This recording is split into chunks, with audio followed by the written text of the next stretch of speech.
Hello বন্ধুরা, Bengali spice চ্যানেলে তোমাদের সবাইকে স্বাগত জানাই। আজকে আমি তৈরি করেছি পয়লা বৈশাখ স্পেশাল একটা মিষ্টির রেসিপি, যেটাকে তোমরা বেসনের বরফি অথবা মোহনথাল বলতে পারো। এর জন্য আমাদের দরকার, এখানে নিয়ে নিয়েছি 150 গ্রাম বেসন। এই বেসনটাকে 50 গ্রাম ঘি দিয়ে আমি প্রথমে ময়ান দিয়ে নেব। এই ময়ান দেওয়ার কাজটা কিন্তু খুব ধৈর্য নিয়ে ভালোভাবে করতে হবে। ঠিক যেমন ময়দাতে ময়ান দেওয়া হয়, এখানেও ঘি দিয়ে বেসনে ময়ান দিয়ে নিতে হবে। এখানে ঘিয়ের পরিবর্তে রিফাইন্ড তেলও ব্যবহার করা যায়, তবে ঘি দিয়ে ময়ান দিলে এই মিষ্টির টেস্ট ভীষণ ভালো হয়।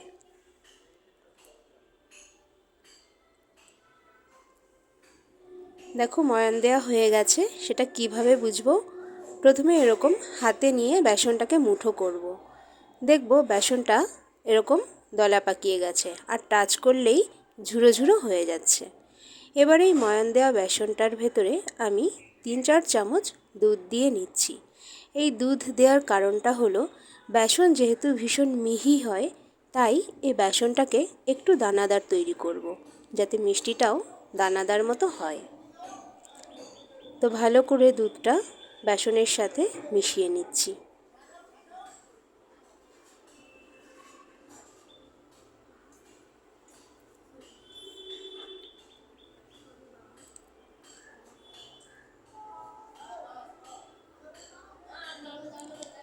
এখানে আরও একটু দুধের প্রয়োজন হবে, তো আমি আরও 2 চামচ দুধ এখানটাতে নিয়ে নিচ্ছি। দুধটা কিন্তু রুম টেম্পারেচারের হবে, ফ্রিজের ঠান্ডা দুধও নয়, আবার গরম দুধও নয়।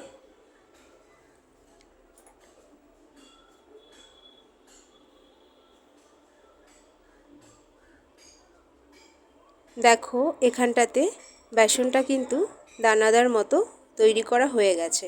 এবার এটাকে মিক্সিতে একটু ঘুরিয়ে নেব।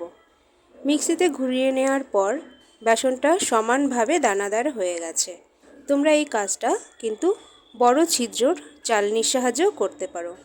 আমি সেটা মিক্সিতে করেছি। বেসনটা সম্পূর্ণ তৈরি হয়ে গেছে। দেখো, এবার এটাকে বেসন মনেই হচ্ছে না, মনে হচ্ছে সুজি।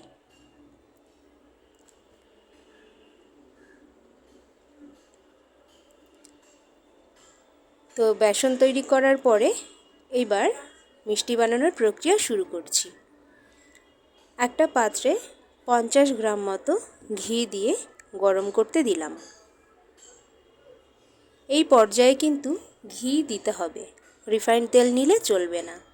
তো ঘি গরম হয়ে যাওয়ার পরে আমি তৈরি করে রাখা বেসনটা সম্পূর্ণ দিয়ে দিচ্ছি।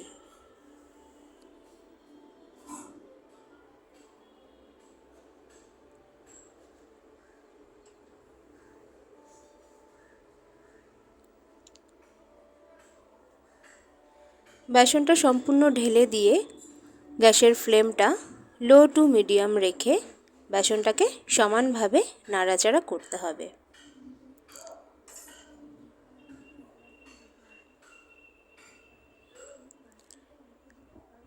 সমানভাবে নাড়াচাড়া করতে করতে খুব সুন্দর একটা গন্ধ বেরোবে,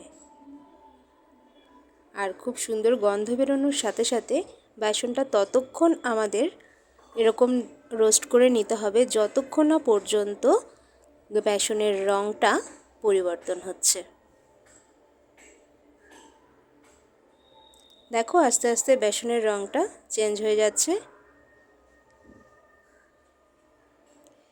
বেসনের রং চেঞ্জ হয়ে যাওয়ার পরে এর সাথে আমি মিশিয়ে নেব 1 কাপ মতো দুধ। রুম টেম্পারেচারের দুধ মিশিয়ে নেব।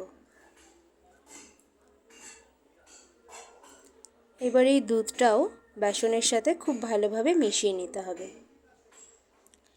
দুধটা দেওয়ার পর বেসনগুলো প্রথমে দলা পাকিয়ে যাবে, কিন্তু তারপরে নাড়াচাড়া করতে করতে বেসনটা আবার সেই ঝুরো ঝুরো হয়ে যাবে। তো এই কাজটাও কিন্তু ধৈর্য ধরে করতে হবে। এখানে বেসনটা দুধের সাথে আর এমনিতে যে ঘিয়ের সাথে ভাজা মোট সময় লেগেছে প্রায় 20 মিনিট। তো 20 মিনিট ধরে ধৈর্য ধরে এই কাজটা তোমাদেরকে করতে হবে। দেখো বেসনটা ঝুরো ঝুরো হয়ে গেছে। এবার আমি এটাকে ঠান্ডা করে নেব।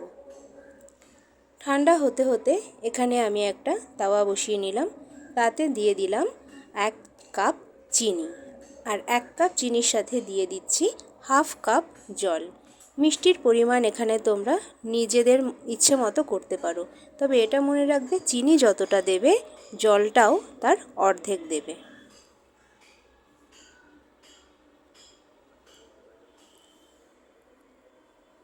এই রেসিপিটি যদি তোমাদের ভালো লাগে তাহলে লাইক, কমেন্ট, শেয়ার করো আর সাবস্ক্রাইব করে চ্যানেলের পাশে থেকো।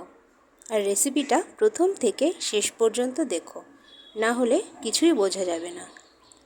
এবার চিনি গলে গেলে এর ভেতরে দিয়ে দিচ্ছি 2টো এলাচ। এতে গন্ধটা খুব ভালো হবে।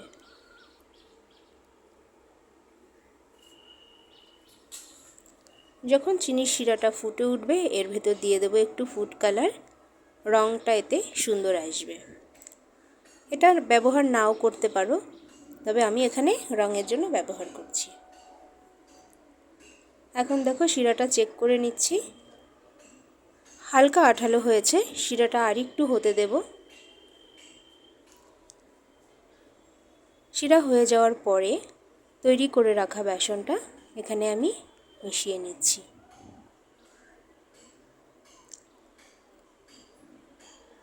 চিনির শিরাতে বেসনটা ঢালার পরে এটা যখন মেশাবো তার একটু পরে দেখবে এই বেসন থেকে ঘি ছেড়ে দিয়েছে, তার জন্য একটু চটচটে মতো হয়ে যাবে আর এই মিশ্রণটা একটু তরল হয়ে যাবে।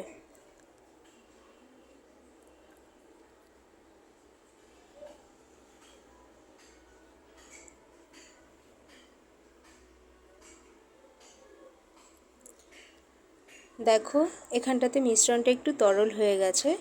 তো এই অবস্থায় ভালো করে মিশিয়ে নিতে হবে।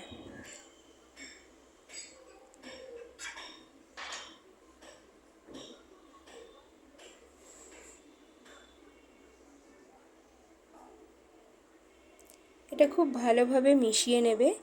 যখন দেখবে ফ্রাই প্যান থেকে এটা ছেড়ে ছেড়ে আসছে, বুঝতে পারবে যে এটা প্রায় হয়ে গেছে। আর এটা সম্পূর্ণ হয়ে গেছে বুঝবে কি করে? তার জন্য একটু বেসন তুলে হাতে এরকম গোল পাকিয়ে দেখবে নাড়ুর মতো সুন্দরভাবে পাকিয়ে গেছে। তো এবার এটাকে একটু ঠান্ডা করে নেব আর তারপরে একটা থালাতে ঘি মাখিয়ে নিচ্ছি। তোমাদের কাছে যদি ট্রে থাকে তাহলে সেটাতেও এটা জমাতে দিতে পারো।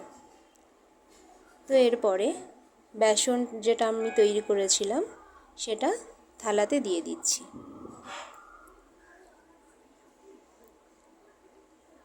এরপরে হাতের সাহায্যে আমি আস্তে আস্তে এটা চৌকো শেপ দিয়ে দেব।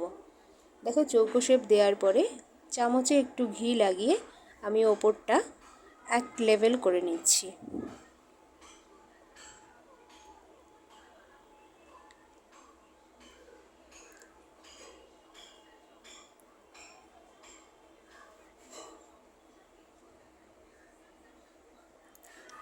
দেখো শেপটা খুব সুন্দর হয়ে গেছে, চৌকো হয়ে গেছে। এটা চামচের সাহায্যে করে নিয়েছি। আর ট্রে থাকলে এত কষ্ট করতে হবে না, ট্রেতেই হয়ে যাবে। তো এরপরে এখানে কেটে রাখা কিছু ড্রাই ফ্রুটস সেটা আমি ছড়িয়ে দিচ্ছি। তোমরা তোমাদের পছন্দ মতো যে কোনো ড্রাই ফ্রুটস এখানে দিতে পারো। ড্রাই ফ্রুটস ছড়িয়ে দিয়ে হাতের সাহায্যে আমি একটু প্রেস করে দিচ্ছি যাতে এটা ভালোভাবে গেঁথে যায়।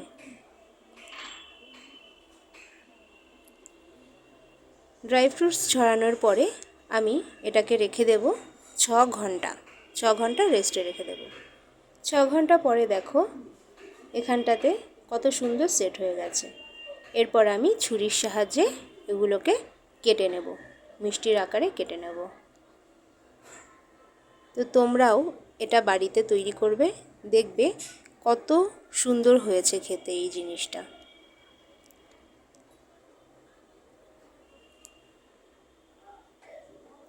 এই মিষ্টিটা দেখতেও যতটা সুন্দর, খেতেও ততটা সুন্দর হয়।